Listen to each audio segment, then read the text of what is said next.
Ծառուկյան ԲՀԿ ղեկավարի բիզնես ողնաշարը Արարատի ցեմենտի գործարանը լինելու է պետական եւ պատկանելու է Հայաստանի Հանրապետությանը։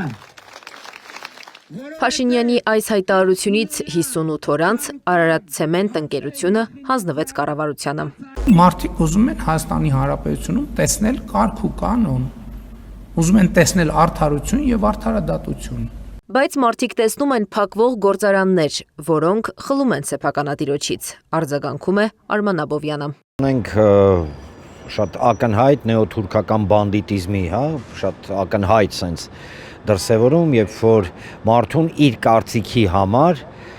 կամ միայն նրա համար, որ ինքը հայ է, փորձում են տնտեսական լծակներով ունեզրկել եւ այլն։ Բացի Արարատ ցեմենտ գործարանից դատախազությունը Գագիկ Ծառուկյանից պահանջում է բռնագանձել տասնյակ անշարժ գույքեր, տրանսպորտային միջոցներ եւ ավելի քան 105 միլիարդ դրամի գույք ու միջոցներ։ Ուղիղ sense համեմատական է անցնում, թե ինչ էր կատարում այս ցեղասպանության ժամանակ, երբ որ կհիշեք հայ գործարարների սկզբնական փուլում նույն աբովանդակ այտենց ունեզրկում էին, երբ որ խոսում են պետականացման մասին, հետարքիր է, որ պետության մասին են խոսում, ինչ պետության մասին է խոսքը գնում, սա վստահաբար Հայաստանի Հանրապետությանը ձեռնտու չի, հեծի օրինակ ակնհայտ է, չէ, հենց հեծը խլեցին,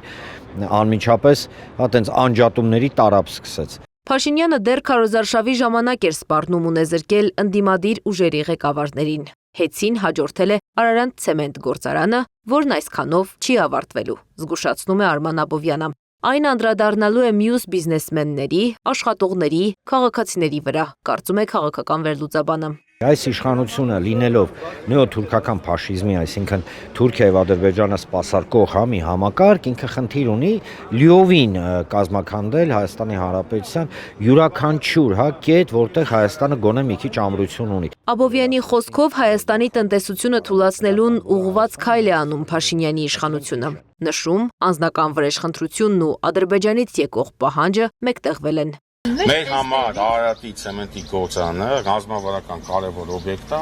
եւ Արարատի ցեմենտի գործարանը այնպես են կանելու, որ նրա աշխատանքները չխաթարվեն։ Մինչ փոխնախարարը խոստանում էր չեն տուժի աշխատակիցները, այդ նույն պահին գործարանը չէր աշխատում։ Իդեպ Արարատ ցեմենտ գործարանն ավելի քան 1000 աշխատակից ունի։ Արտադրությունը մեծ կարևորություն ունի շինարարական ոլորտում ու Հայաստանի տնտեսական կյանքում։ Իդեպ Ծառուկյանի մարզասրահի շենքը եւս խլել են սեփականատիրոջից։ Տիգրան Ավինյանի խոսքով համայնքին են վերադարձրել։ Ինչպես է վերադարձվել, եթե գույքը չի պատկանել քաղաքապետարանին։ Ինչ հիմքով է վերադարձվել, ինչ նպատակով է գործածվելու։ Հարցերի պատասխանը ստանալու համար քաղաքապետարանը հարցում է պահանջել։ Անի Աբաղյան, Տարոն Ղանդիլյան, Գեղամ Ղազարյան, ABC Media։